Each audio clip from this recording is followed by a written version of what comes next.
space, the final frontier. These are the voyages of the starship Enterprise. Its 5-year mission, to explore strange new worlds, to seek out new life and new civilization, to boldly go where no man has gone before. Greetings, salutations, and welcome to Retrek. I'm Captain Jim. With me, of course, is Admiral Elliot. Hi there. And Dr. Squee. Dragon 2023. Happy New Year. Yeah, Happy New Year, everybody. Yeah, everyone. And it's a year with lots and lots and lots of Star Trek by the looks of it, which is going to be really good fun. Starting with Picard, we've got a few weeks break. I was just going to say, before we get new Trek. The only thing to recommend 2022 was the sheer output of Star Trek. It was peak Trek, I think. I don't think this year's set to beat that, is it? But equal it? It depends how many Prodigies they do. So how many series it is? Yeah, well, I suppose we'll get 10 Picard, 10 Discovery. That's it. Discovery's knocked it down to 10 instead of 13. So even if everything does do a full season, we'll be 3 shy of what we got last year. So yeah, because all of Prodigy was done in 2022, wasn't it? Yeah, I think you might be right. I think that might have been the trekkiest Trek year that ever trekked. I mean, God knows we needed the hope last year. I don't know about anyone else. I fucking did. Anyway. Yeah, like last few years have been. To be fair, we get all 5 shows in 1 year. Mm-hmm. I don't think we've had that before, have we? Don't think we've had it not all in one calendar year. It's like Discovery sort of straddled the 2 years the last couple of times, didn't it? Okay. If we get a full season of all of them in 1 year, I don't think we'll manage that quite. No, I don't think so. We literally won't, because Picard doesn't, unless we have overlapping weeks, which we did last year. So you never know. You never know. I was going to say, someone who isn't hosting Retrek right now, who's watching, please give us a Google and tell us, was it more last year or this year? I think it could be kind of very close. It's like Brucey's play your cards right. Higher or lower? Higher or lower? I don't think we're going to be much shy of last year, but we may be a few. I think you're probably right. You know what? We'll work it out. They geared up out there to do, or they should be getting towards where they can do 50 episodes a year. But then it'd be 60 if Prodigy does another 20. I think it'll go back to 10. And plus, Prodigy did get to both halves last year, didn't they? Yeah, it did. Well, we'll go on Prodigy anyway. I won't spoil it. We'll see. Anyway, we talk some Picard quickly. Yes, we can talk Picard. Well, they've just released a new. Actually, I think we need a little banner here. We haven't got it. I don't know why we haven't. We haven't got our Trek news banner. All right. Oh, there we go. I see that. You go into the banners. Oh. There you go. So Trek news. We got a scene from Picard. Well, some of us did. I still can't watch it because I just kept getting, this is not available in your region. How weird. I think it must be something. You need to come down the hill. That's it. I'm too far north. Yeah. This content is not available in the north. I'm south of you, sorry, yeah. Yeah, I just want to point that out. I live in the north. James is a southerner. That's it. Right. By a good 300 yards. You hear the accent difference. I can spot it now you say it. But yeah, it was a great little scene. I won't give too much away, but it's a nice little bit of nostalgia, like little broken off. Doesn't give anything away, so it's a spoiler though. But it's like one of those lovely whet the appetite. So it basically it probably sets up something's going to happen. I think it's probably very close to the beginning of episode 1 that we're seeing. Because I think so. Yeah. Like everyone's going to watch it. We put it on the Retrek page. Go watch it. But Picard gets a message. Mm-hmm. Yeah, and the way he receives it, I don't want to spoil it just in case someone is trying to go and clean. But Picard gets a message, and it involves some nostalgia from the Next Generation TV show. So kind of like it's very exciting, kind of really gets the blood pumping, but doesn't spoil anything, which I love. Perfect scene to release. With things that we already know from previous trailers. Yeah, I mean, I think anything in there is in the trailer. I think this is right at the beginning of the show. I think it's going to be a clip from episode 1. possibly in the first 5 or 10 minutes of the. Oh yeah. I mean, there's either we've seen something that Picard hasn't, or this happens and then we see it afterwards with. I think this is before all the other trailers that we've seen. Ooh. Yeah, I mean, again, nothing's going to be given away, but I don't want to kind of spoil it because I do like the way this clip. As soon as you hear a certain noise, you know what's going to happen. You know what it's going to be, and it's brilliant. But I don't want to spoil it for anyone. Please do give. Is it the TARDIS noise? It is. The TARDIS arrives, and they do the assimilation comic books as a series of Picard. And they should also do that X-Men one that they did, where it called Planet X or something. There was a book, wasn't there? Yeah. And there was a thing about Picard was like, oh, I look quite a bit like Professor X. Ooh. And by the way, that's spoiler alert, not only for the X-Men and Star Trek crossover, but also for the clip. Apparently, Worf and Wolverine have a fight on the holodeck. My money would be on Wolverine every time. Yeah, I mean, yeah. I mean, let's face it. If it was serious, Wolverine would rip him apart in about 2 seconds flat. Maybe Worf's like, there is no honor in a healing factor. And also, yeah, I mean, he was monkeyed with scientifically, so he's like a not space magic, but mutant magic. Yeah, I bet. But what if Worf has an adamantium bat'leth? Oh, then you might see some shit. That's one to think about. We'll put that out there. Have a think about it. And could Magneto magnetize the bat'leth, or is it special Klingon metal that don't work? Anyway, all these things to be thought of. We'll cover that when we do Retrek Book Club. We'll read Planet X by Michael Jan Friedman. Oh, we should just one week. We should just all bring in a Star Trek comic or something. Yeah, we should do New Frontier. We should definitely cover the New Frontier books. They are fantastic. Okay, we'll do that. But anyway, let's talk about Prodigy. So we did have a week off over Christmas, New Year, because we wanted to do Prodigy Supernova Parts 1 and 2 as one episode. And I think that was a wise choice in retrospect. And we kind of want a week off as well. Doing stuff over Christmas. Yeah, we just want a week off, but it's a good excuse. No, exactly. I came up with a good excuse, and you're just exposing it live on air. I'm sorry. Yeah, no one likes an exposing dragon. I got arrested for that once.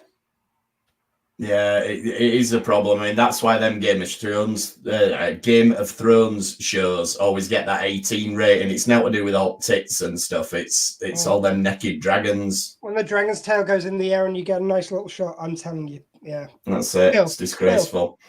So we pick up pretty much bang on where we left off in the last episode, and the crew are in a little bit of a pickle. Prodigy's done that all the way through. It has, yeah. There's very few episodes that start somewhere different than.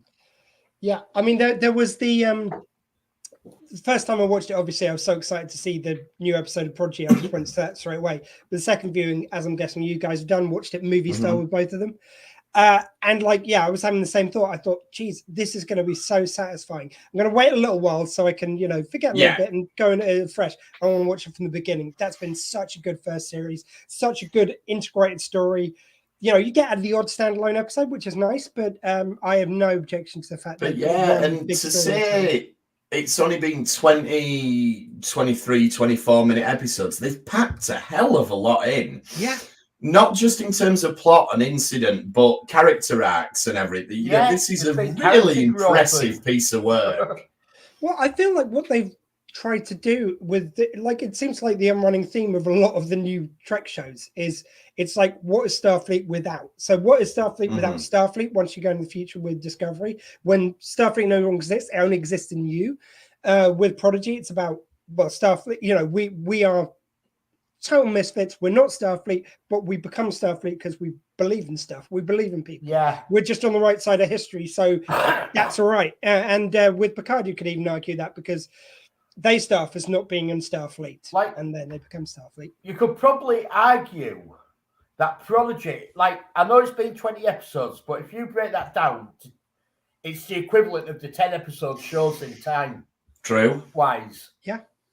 And arguably, this is one of the strongest first seasons. I agree. Yeah, I mean, I think, yeah. I mean, the story, the characters. It's to say this was marketed to us before we saw it, that this is a kid's show. Oh, I can see how it's made for kids, but no, it was marketed wrong. No, definitely family show, out and out. We've said it before, say it again. Yeah. I mean, yeah. Without question. And Picard, Picard, I suppose Picard's kind of the opposite of those two shows, because it's more like a case of Picard's the one who's lost his mission at the beginning of it, and it's rediscovering his Starfleet within him. Strange New Worlds, I think, is the only show which is really out and out Star Trek at the moment. You know, that's Federation like Star back Trek. to the classic, Yeah. So Lower Decks.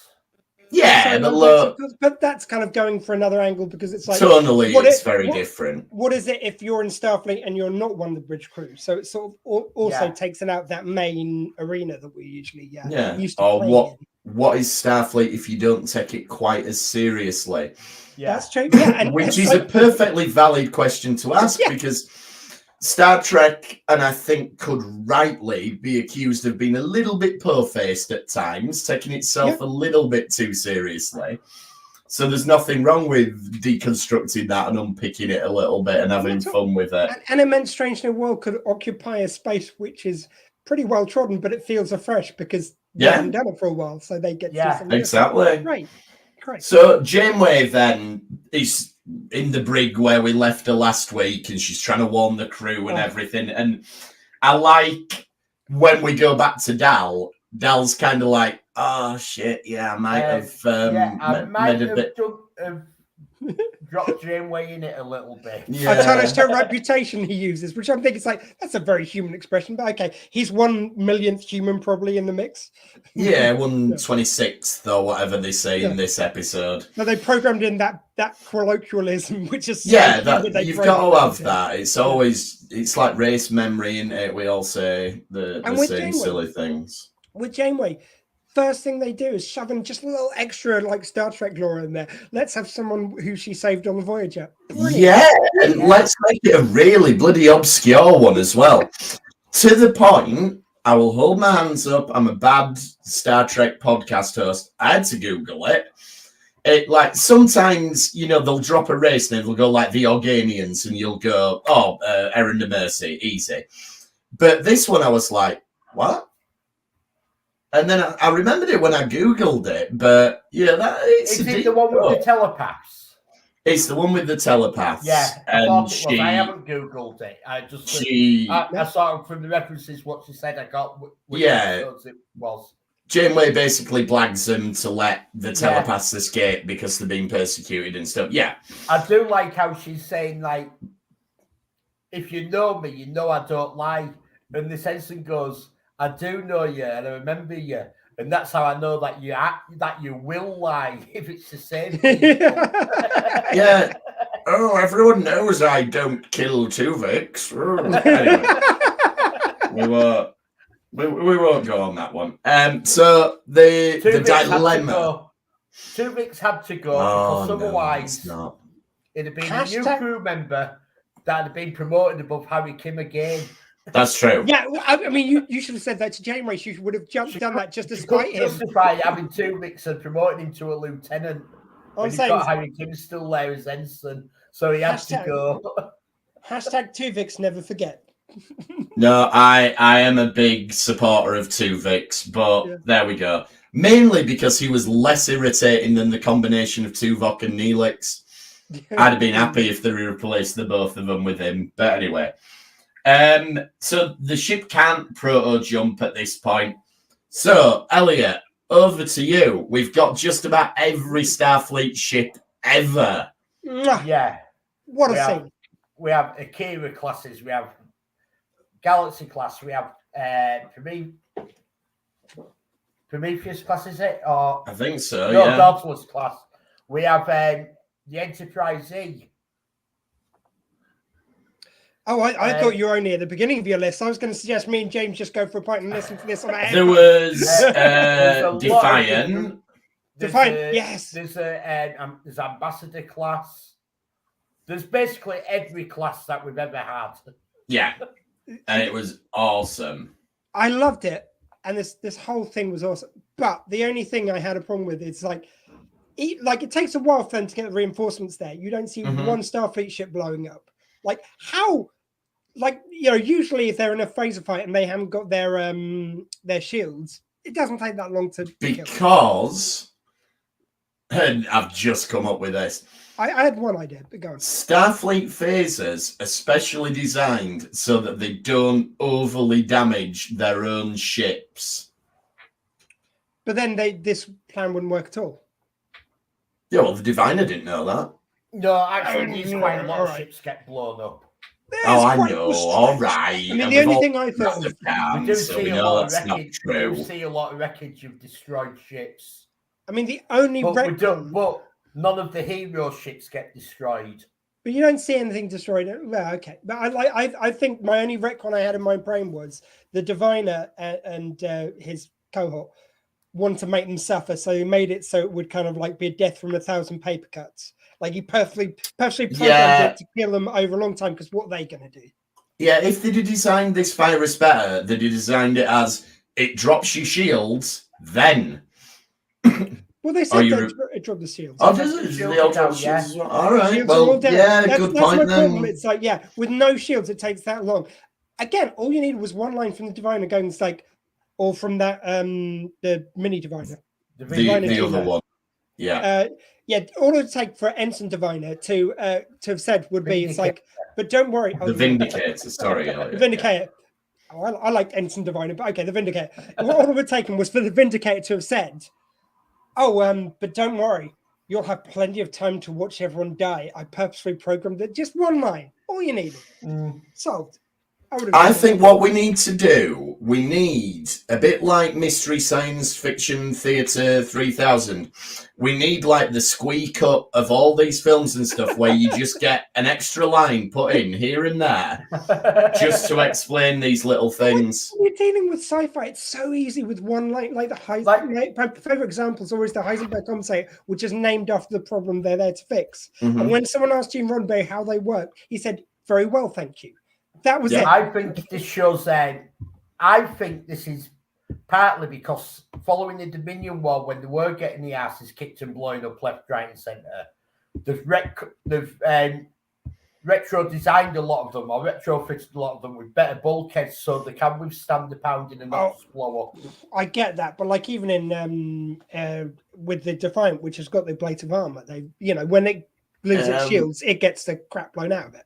Yeah. I hate to give a sort of Doyleist answer, but do you think it's maybe because this is kind of a kid's show and they're like, we can't really have thousands of people getting blown up and dying? I think there's only one thing that can save us now, and I think Elliot needs to say it. How do they get it? Space magic. There we go. Yeah. They're in a special nebula that doesn't let your ships blow up. Oh yeah, we need to get Retrek Space Magic t-shirts. We are definitely doing one of the SFWs. We're definitely doing Space Magic, like when Trek goes wrong, Space Magic edition. We could do other than just Trek. We could bring everything into that. Have space magic across. I like the fact that Retrek pulls in all the Trekkies who like. There isn't that much of the sci-fi sci-fi weekender necessarily for Star Trek always, so it's that's true. Yeah, we get a crowd. Exactly. Yeah. So, what happens then? Oh, Jankum and his maneuver is like, I want to call it the piddly piddly piddly pop or something like that. I love Jankum. Jankum is my favorite. Jankum is awesome. Every time I think he couldn't get any better, he's just pulling so many little shenanigans, and it's always kind of fits appropriately, though. He never has silly jokes at the wrong time. It's always just enough to uplift them without it interrupting a heartfelt moment. Yeah, can we proto jump out of here? No, we can't. It's going to take time to charge, and if we try it now, it'll blow us up. Okay. Can you divert the power from the proto jump to the shields then? Oh, Jankum can do that. Yeah. Also, one of my favorites was not any engineer could do that. Luckily, Jankum Pog isn't just any engineer. It's like, oh, you just cheered me up right there.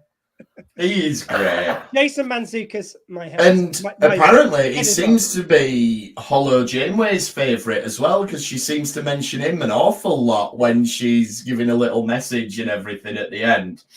Like, so he's like, and I bet Jankum says this, and I'll miss you all, especially you, Jankum. The rest must be like, oh. Yeah, because in the deleted scene, they had an affair.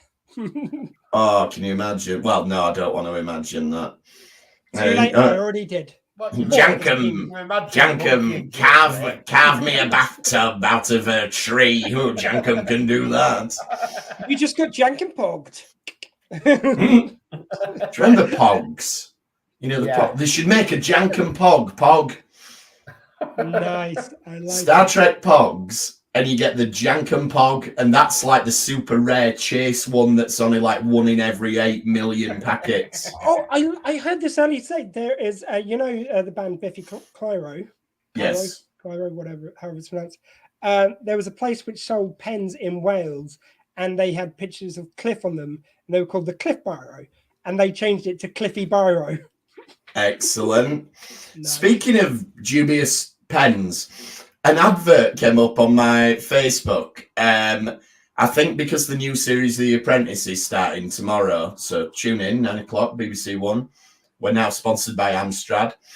And Copperberg. And Copperberg. Copperberg. The Tropicals. And you can get an Alan Sugar pen, and it's got his little 2 hands, and he goes like, hey, you're fired. And it's got like 4 little phrases in it, you're fired. And you can get, there's like a nodding dog one, and it's Alan Sugar, and he's got his you're fired finger. And it just sort of goes, And all the proceeds go to charity.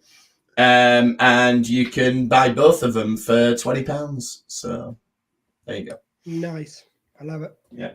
Anyway, the virus all spreads and everything. And like we said, everything's getting destroyed. And this is where I think we did predict this, that the Diviner would do a bit of a last minute face turn and he wouldn't want Gwyn to die. And that duly does happen. I think we got a bit of a thing that he was having to change anyway when he said when he saved who he thought was Janeway last week. Yeah, they've definitely planted seeds for it, so it's not completely shot out of the blue. Isn't what it's made out. Plus, he was on the side originally of his planet joining the Federation. I was going to say, even without last week's scene, I think last week's scene was a nice little joiner, a nice little lead into this moment. But even without it, there was so much evidence. They made him such a good, well-rounded character. That's the other thing. For a kid/family show, they've made the characters so well-rounded and so complex. Yeah, don't chicken away from it. John Noble, how he delivers his speech at the end is just amazing. It's just John Noble is brilliant, and I'm just hoping when they go to the planet, they'll find a young him. So we'll still get more young. They do say that in the next episode. Yeah, I'm all for it. Any excuse to bring back him. Wimey now. Yeah, and maybe he'll get the young Diviner. He'll get a full redemption arc, because I know he kind of redeems himself a bit at the end here, but let's not forget that he had an army of child slaves. All the way through this, I knew that Starfleet would be okay. Yeah. Because if the Diviner's plan worked and they destroyed Starfleet, then they wouldn't have gone to his planet to cause the problem for them to come back. You don't know if you're dealing with predestination paradox. You don't know if you're, it's the grandfather paradox. Yeah. Yeah. Leave that to temporal prime. It all again. Well, I'm hoping at the end of all this, because we've now got 2 wormholes moving through time. So I'm hoping, in typical Voyager fashion, once we get to the end of all this, it won't happen. I mean, that would be the Voyager approach, yes. I wonder actually if what's going to happen is where not Dal, where the Gwyn. Gwyn. When Gwyn goes back to the planet, I'm wondering if she inadvertently lets slip about some of the details and causes it. Like maybe it starts to go.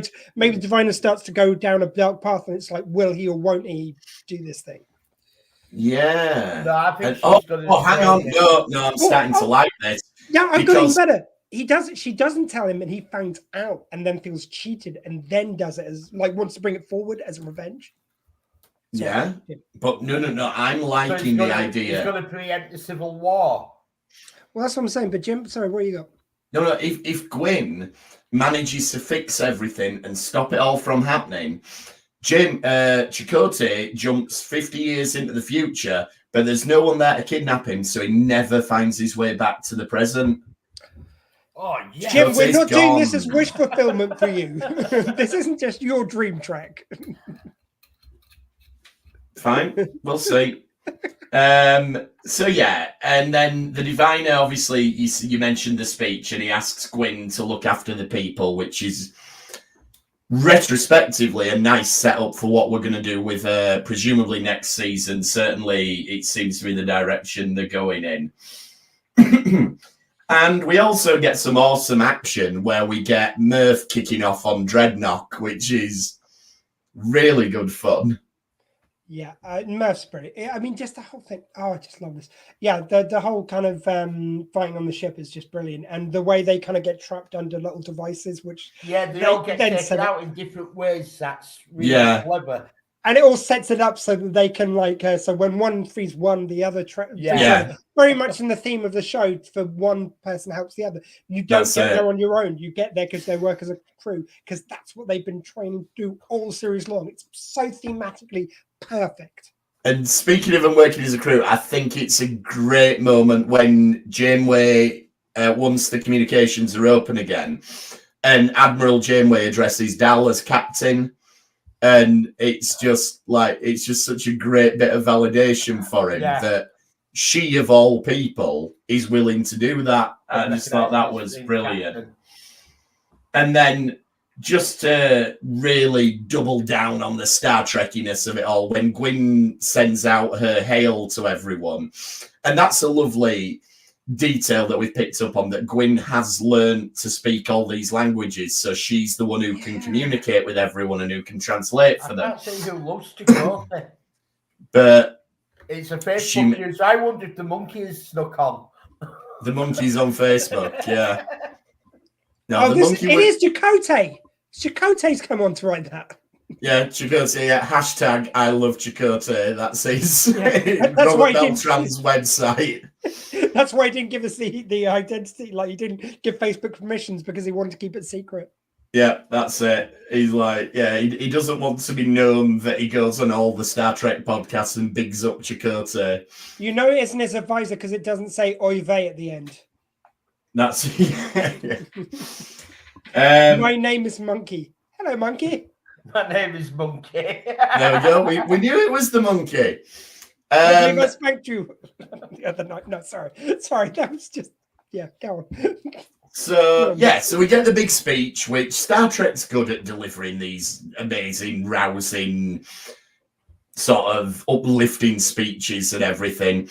And we get to do the thing which Star Trek is a little bit guilty of doing a lot in its space battles, where everything seems to be over, and then another ship warps in and makes the save, whether it's by shooting another one or whether it's by getting in the middle of a they blast. Could do a shot this good, though, in live action. This was such a nice, sweet shot, the way they did it. It was, yeah. I mean, they did similar in season 2 finale of Discovery, where the Enterprise was getting shot, and then that big fuck off Klingon cleaver ship thing came in and diverted all the fire. So I did. Unfortunately, sorry. I was just going to say you couldn't see it very well because it was Discovery, and they tend to be very murky. Jesus, I've said it before. I'll say it again. Do you see all the sea of ships? You could clearly make out which each of them were. The effects were great. Yeah. Discovery, just take some notes. Take some little notes on how to show a ship. Take notes from all of the other shows, what they've done.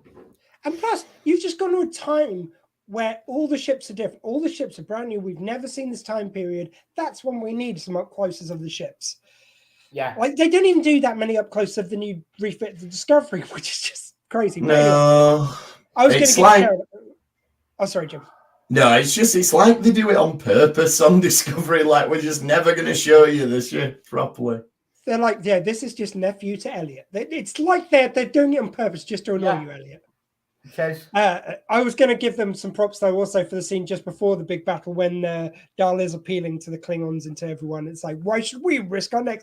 It's a bit cheesy, Gwen. but it's brilliant. Oh, sorry, Gwen, pardon me. Which is when the Gwen's really doing nice it, that's part what I because we like how it plays back to the first episode, how she can communicate with everyone. Yeah, but it was just just classic Star Trek to have like, but why should we help you? Because we're Starfleet and it's the right thing to do. It's just a nice little moralistic. Imagine the galaxy without them, how bad it'd be, what they've done. If Starfleet's ever helped you on any dark day, be there for them now. It's just lovely. Yeah, it's very reminiscent of that conversation that Quark and Garak have in Way of the Warrior, where it's like, oh, it's horrible and insidious, just like the Federation, but do you think they'll save us?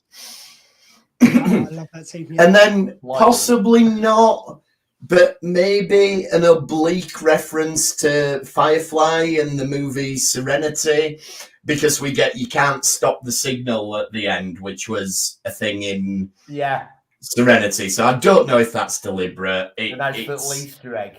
Yeah. It wouldn't surprise me if it's a little Easter egg. It wouldn't me, but equally it could just be coincidence. But, I know that we've had, I know Lower Decks is all Easter eggs, but it is something that a lot of sci-fi shows like doing, is referencing other shows that they love. Yeah. Absolutely. So moving on to part 2 then, and we missed something important in part 1. Go on. When Dahl thinks him and Gwen are having a moment. Oh yeah. Oh, that was so sweet. And you did feel like, again, I love it when I've mentioned this before on the show. I love it when they set me up to be a bit dumb. Like they set me up with something to pay it off later. So like I'm going, but they spent a whole series, they blatantly fancy each other. Why would they make it so they don't fancy each other? Just so they can pay it off later. I love that. Yeah, exactly. They know that that's something that will be shown on TV. And they'll pay off later. That's nice. And it does have a very sweet payoff at the end of the second episode. So the plan then is they finally, I've been saying it for weeks, blow up the damn ship. And they finally talk about blowing up the damn ship. But they give a good explanation for why they can't do this there and then. Says, well, it'll destroy you. And so they come up with this thing, well, if we do it while we're at proto-warp, the ripples will spread over a wider distance and it'll only be the... I thought that was a good bit of technobabble. It made sense. They put a little graphic up so we understood it. Also, the whole thing about this ship is it's so powerful. It requires something it's basically a baby star, so if you blow it up, you are creating a supernova. Which is something I hope when they were developing the whole fleet after this incident, I hope they go back to not go back to drawing the board, but perhaps explore how they would deal with this in the future. You could see this being a potential problem if it gets destroyed in a battle. Well, that's the thing, and the way this ship, they end up coming up with a solution which can't be guaranteed upon every time. Surely, when they go back to the Federation and they see the new Protostar spoilers, I know I'm jumping a bit ahead, but when they see that, and Janeway should have gone, but of course that's been recalled until they can examine this real big security risk on it, the real risk to ships. I've got it. Yeah, but we need a crossover. And it needs to be Shax from Lower Decks, and he gets to eject the proto core. Now that he's ejected a warp core, that's his next. He needs to do a proto core. That's it. Nice. There's a crossover coming. Exactly. Prodigy's not been mentioned in it, but who knows? Then we get the Janeway is going to be the one to make the sacrifice. So you get Dahl again reinforcing that he is incredibly worthy of being a captain. So he's like, I'm the captain. It needs to be me. Yeah. Janeway, though, Yeah, Janeway very sensibly says she'll do it, and there's this thing of And it ties in beautifully to that holodeck episode where she goes, "You give me your command codes, I can now control the ship." Yeah, that's it. Before. And I will confess, everything I predicted about this episode, which I did put in our little chat, which we have, everything was wrong. So I assumed it was going to be time travel was going to be a solution, only because with shields down, you can't last that long. So it's kind of on them that I thought that. Yeah, you're right. And plus, the thing does travel in time. I know I'm going to give myself that one because the ships could not last that long without shields. But anyway, that's another thing. The other thing was this. When I saw this, I thought for sure, like if holograph Janeway can't get off, they're going to be able to recreate her matrix. But there was another so much more obvious solution to this, which is how they did it. Yeah. That one I think. I'm not going to give you the point because you said you were much heavier on the time travel is going to resolve it. No, I definitely thought it was going to. No, I'm definitely saying I thought that was going to happen. But the fact that they're kind of excusing the fact that shields could hold out that long is a little bit on them. Because I thought my thinking was to make everything make sense, and they've kind of taken a little leap of logic there, which is all fine. I don't mind, but just you can't blame me for not knowing. They were going to just say without shields, a Starfleet ship can last for shocking hours. That the writers ruin your fan theory. I'm it's just saying my fan theory was tighter for logic. That's what I'm saying. It was yes. Well, really, at the end, I'm going to give out my theories for season 2, including changes to the main credits. Hey, let's all do that.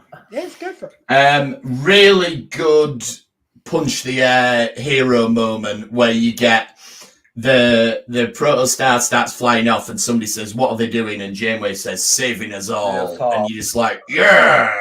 Oh, Janeway is so good with the little supportive one-liners to them. Every time Starfleet forgets who saved them, Janeway's there. This episode, it's nice. Yeah, absolutely. I get really annoyed with Starfleet later on in this when they keep calling them criminals. Yeah, it's sort of like the Drumhead trial mixed with Star Trek 4. It's completely wrong. Yeah. The entire premise of it is wrong. Yeah, no, I agree. No, I agree. Yeah. I mean, I as I say, it's sort of like the Drumhead trial thing of trying to drum someone out of Starfleet mixed with Star Trek 4. The end of Star Trek 4 felt so present in that ending. Absolutely, yeah. They definitely sort of invoked the Kirk defense of, well, technically you've done something wrong, but you also saved everybody, so... No, they haven't done anything wrong. That's I know. Point.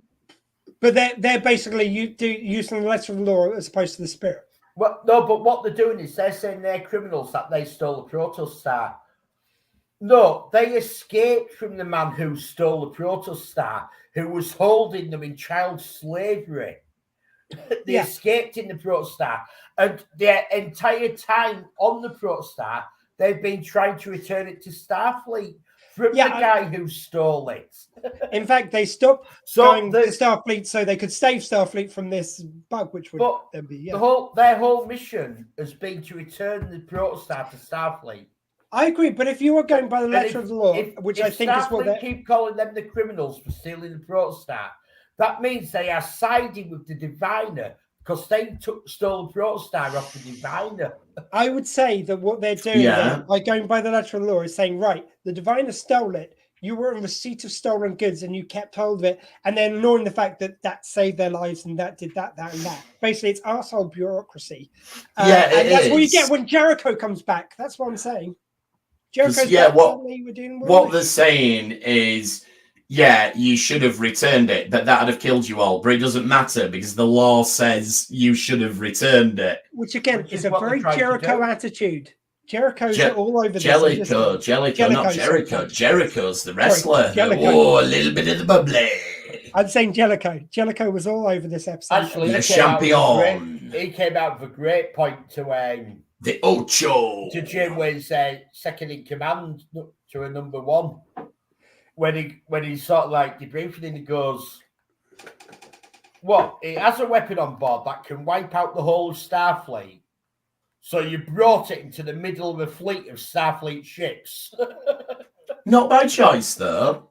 Sorry. They didn't want to do that. And number 1 is played by Tyrone Diggs, I believe you'll find is the name. Who used to be who was in Hamilton, of course. And I would never forget his name. And any past episodes where it sounds like I might was probably James.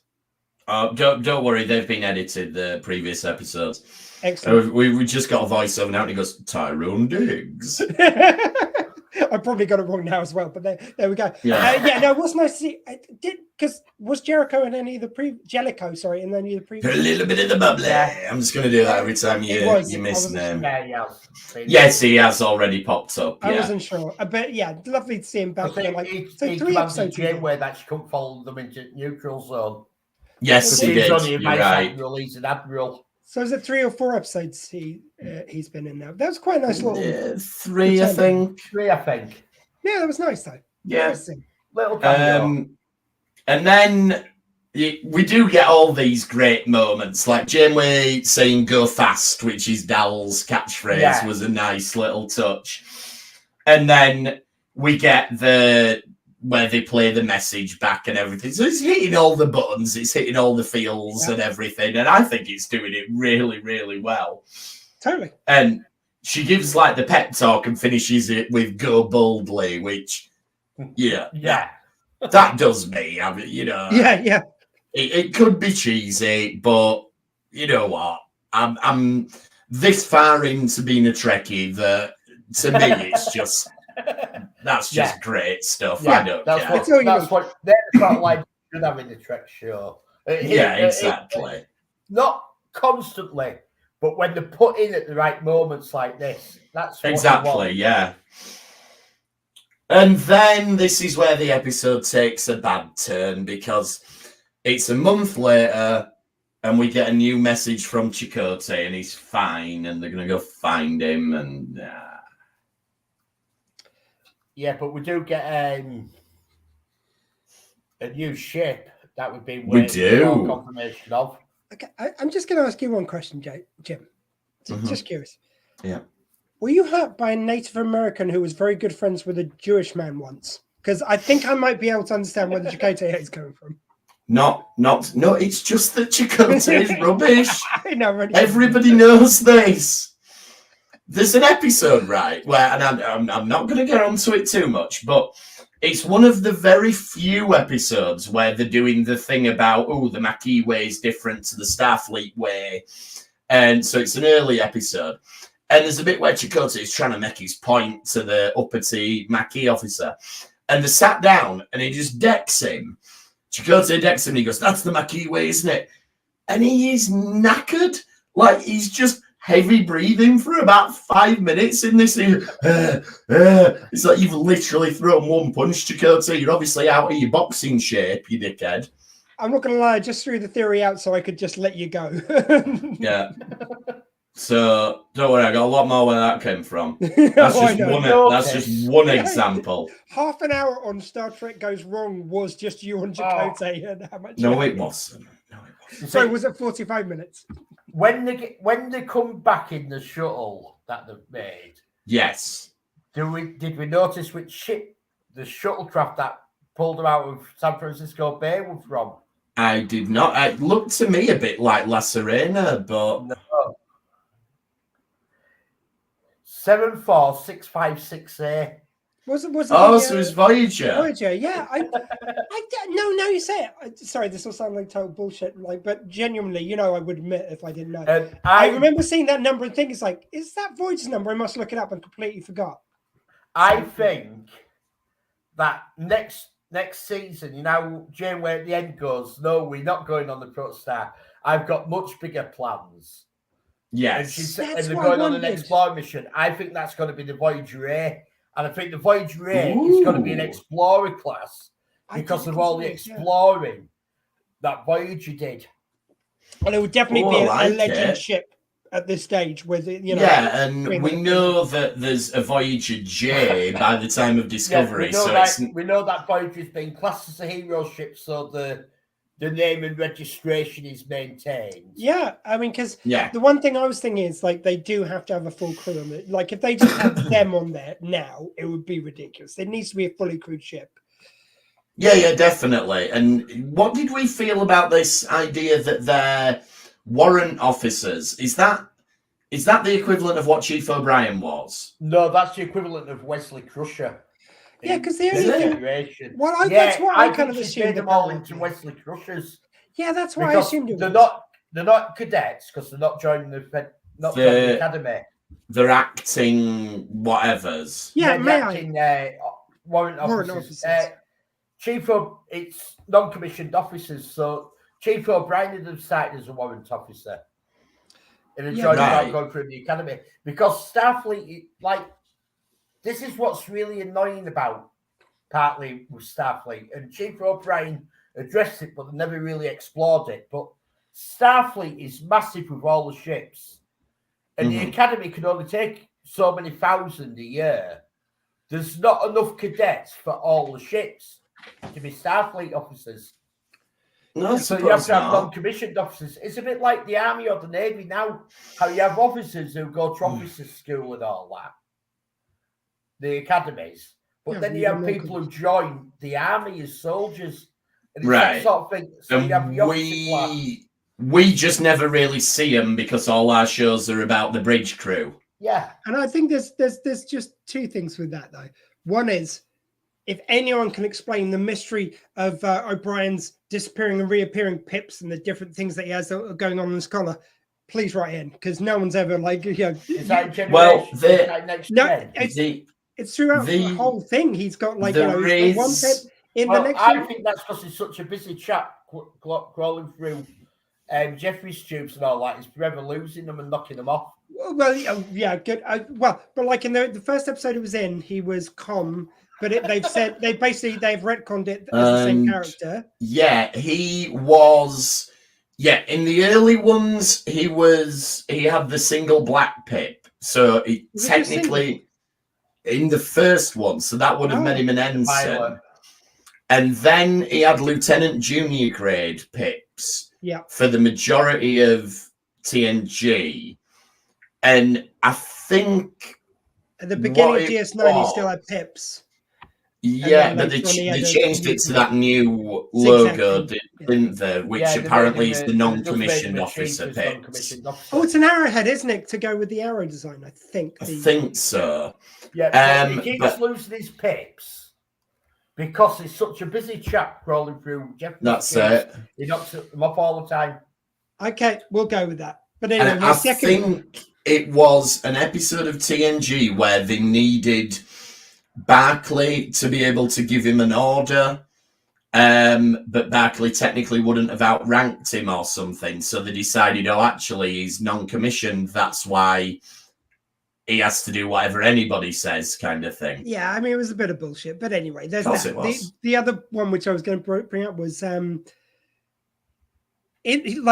reason they say, like Jamie goes, is like, well, they weren't about to make you send you the academy and Q jump over all those other cadets who've earned their place. However, what they've done instead is given you direct travel on a spaceship, getting to be under the guard of an admiral. Oh, I'm sure the people at Starfleet, the cadets would have hated that. Yeah, I'm sure they don't get done by at all from that. Yeah, they're doing the trigonometry homework and the like. I mean, there was a good faith argument. The phone or anything that they can see the chapter who Monkey is. Oh no, it's Jodie. But I thought it might be Jodie. There was a good argument why, like Wesley, they were out in space. He, for reasons of mission, couldn't get back to Starfleet, so that's why he became that. O'Brien, basically he's just working the position he's in. Fine, but there is no excuse why that's any better for the people in cadets. Them Q jumping to get onto the starship. No, it isn't.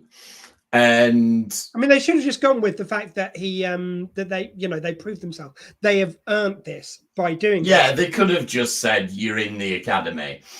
Or just you're warrant officers on the ship. I've chosen to say my personal guard, but don't say it's not. It's because they can't Q jump, because that just doesn't make any sense. Wait, it's a dilemma, isn't it? Because if they join the academy,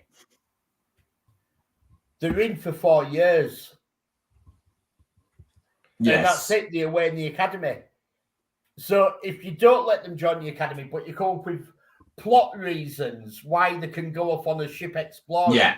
You've still got them on a ship. As, Oh, no. I crew think that was the together. right move. Yeah, they need to be on the ship. I'm just saying they shouldn't have written the line that, oh, it's not fair on the other cadets if you go to Starfleet. Instead, you get to go on the ship.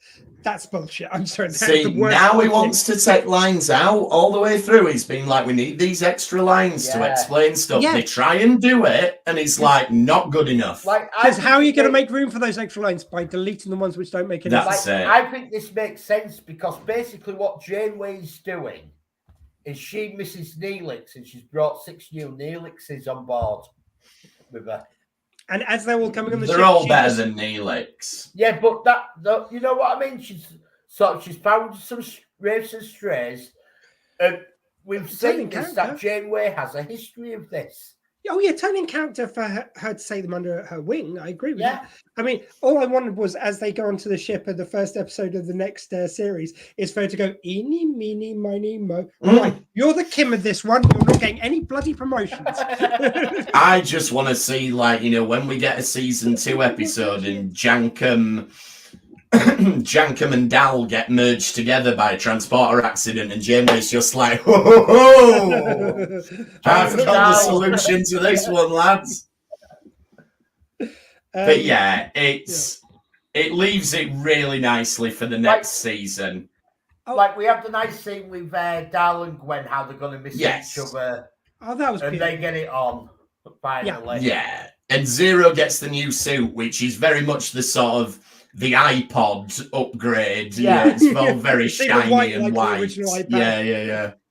Yeah. And also, yeah, I did love that little clip reel of like, hey, you seem to know a lot about math. Have you thought about zero biology? No, what's that? You know, and then Jankum purposely going as if he's going to do this like accident monster part. Yeah. To solve something, and then he just dials it back to a screwdriver. It's just it's a lovely little scene of them being accepted and then finding their home. And it's the same thing with Dal. Like, I mean, you had to know that it was going to end with Dal being of course, Starfleet.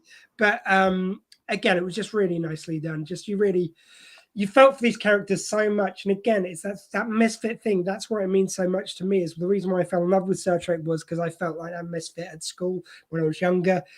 And it was the acceptance of Star Trek and Doctor Who. That's what made me fall in love with them. So a whole ship of people who were never given the chance, who were the runts of the litter, who were the people who would never make it.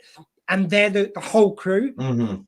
That was such a big draw for me of this series, and why it might be my favorite running Star Trek at the moment. I don't know. It's up there, certainly. It's great. Yeah. And what I like as well that they've done is we've told that story, we've done that story, and we've left it open now. We can completely reformat for the second season, but we've got these characters. We love these characters. Do you think it also We're willing ended? to see where they go.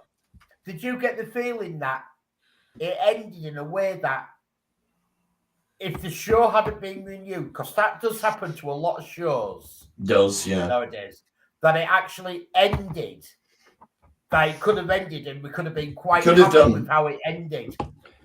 Absolutely. Yeah, this would have been great capsule. We might wanted to know what happened on the further stories, but the series bookended itself to... Yeah, it did.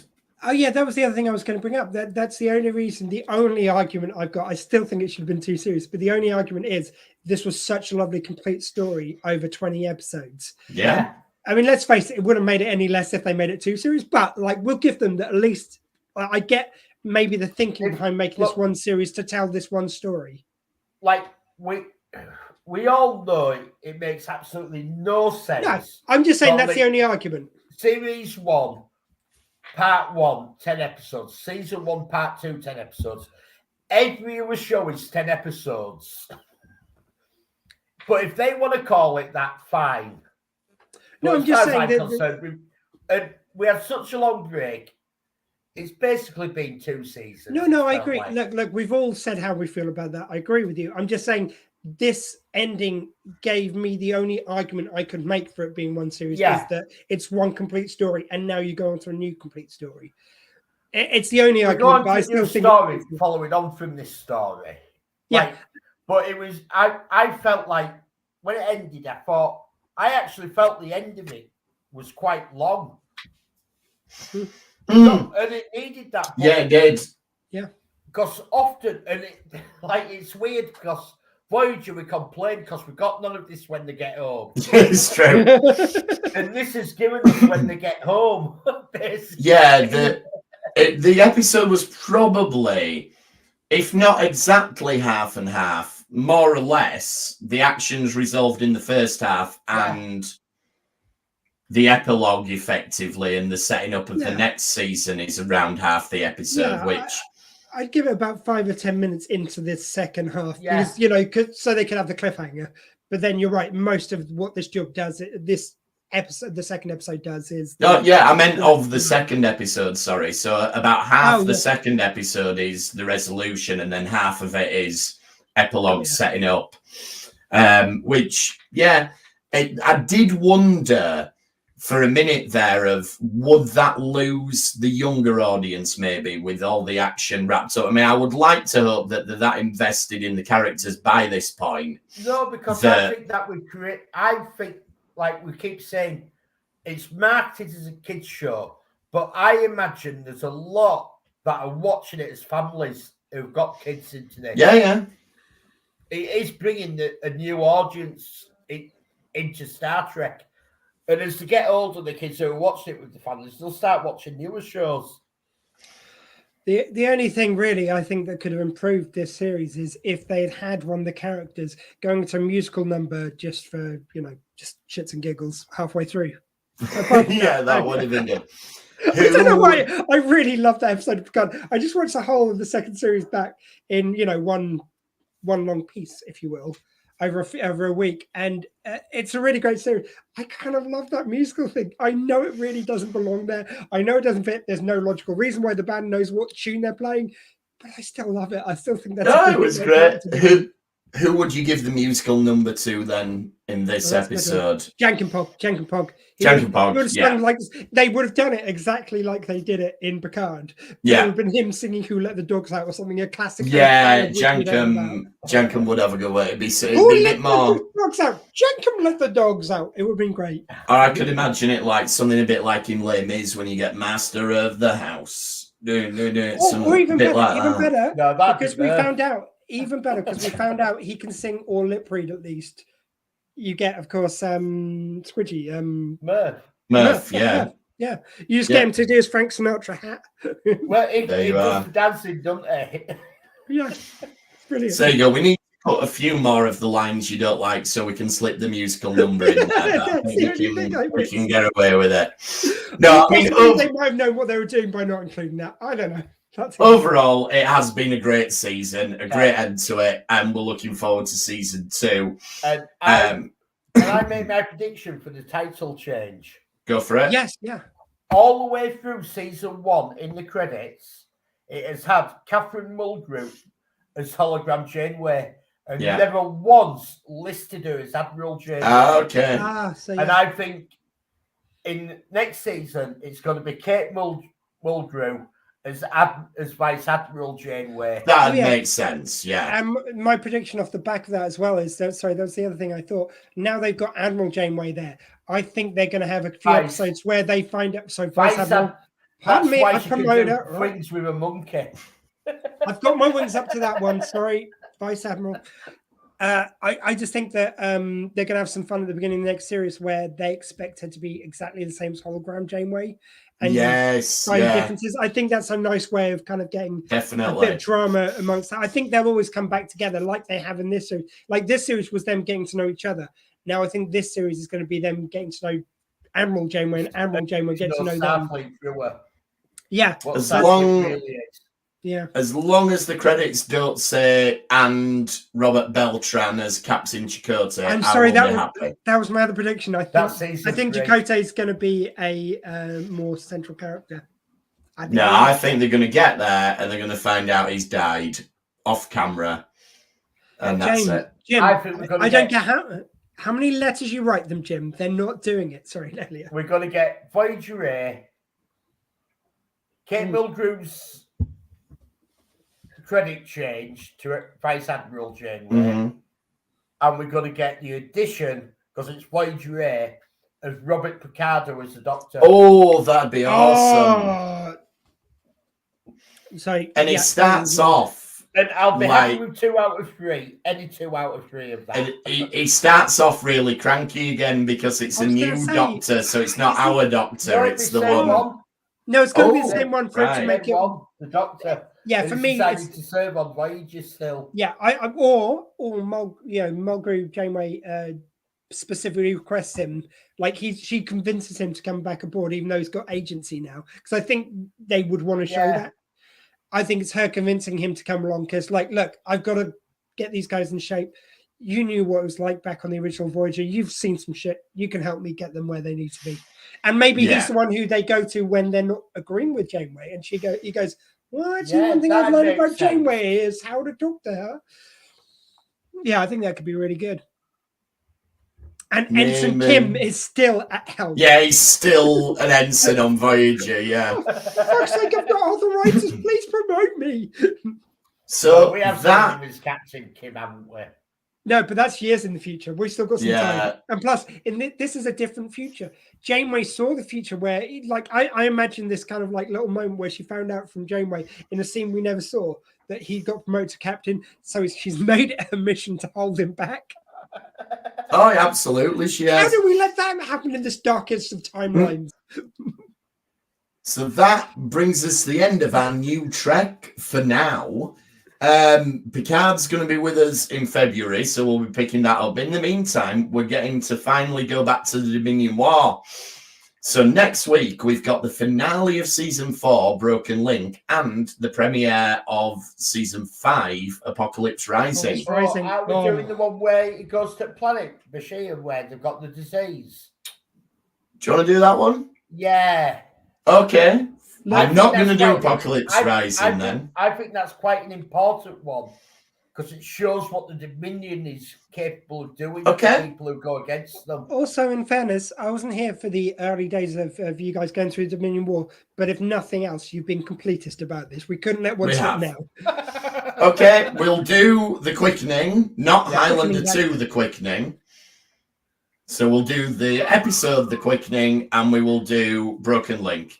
While we're talking about DS9, let's remember to say happy birthday for yesterday. Yeah, the DS9 30th anniversary. That makes me feel old. With my good buddy Alexander Siddiq, which you can find the interview of at drsquee.com or youtube.com/drsquee. You can indeed, and a very good interview it was too. Great guy. Yeah, so giving us time. Stories to spare. I love the fact there's two uncles. One was president of the Sudan, and the other one was Malcolm McDowell. If you start your life like that, you can have a story or two to tell. Yeah, absolutely. So come and join us on Facebook and Twitter. Search for Retrek. We're at Retrek Pod on Twitter. Search for Retrek on Facebook and on YouTube, where you can also find Elliot Model Studios. Where are you working on? What is it? The submarine I'm building the flying sub from Voyager to the bottom of the sea at the moment. I started it New Year's Day, and it's coming on. There's 2 videos out already for it, and there'll be a third this weekend. And for anyone who is imagining that, this is not a little cheapo kit that you can get down the craft shop. This is... It's literally... You know, fishermen? No, this is really that size. So, check out Elliot's Retrek Model Studios page and Dr. Squeeze show going on. Yes, this week we had you on from September from Squeefest.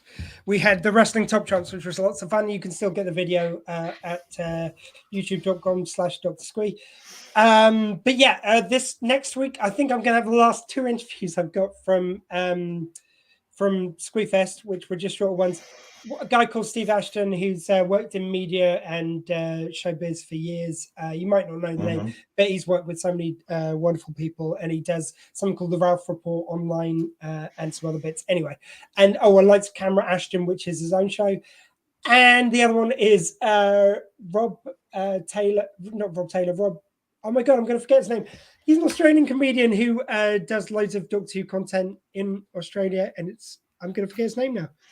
It's all right. I'll get my voiceover guy to come back again and Was it Go over Tyrone? that bit. Just Be watch. fine. Just Was it choose Tyrone? the Dr. Squeeze Show Tuesday 6 till 8 sw20radio.co.uk. It'll be a great time. It will. So you need to know. And yeah, we'll be back to talk DS9. So thanks for trekking with us this time. We will see you next time on the Retrek. Thank you. Bye-bye. LOP and Dragon.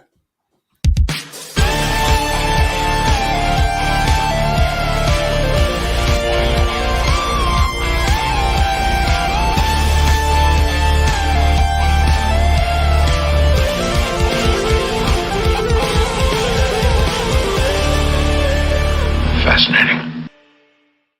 Don't cut the feed. It's Rob Lloyd. Rob So, Lloyd. Done. It's all right, Matt.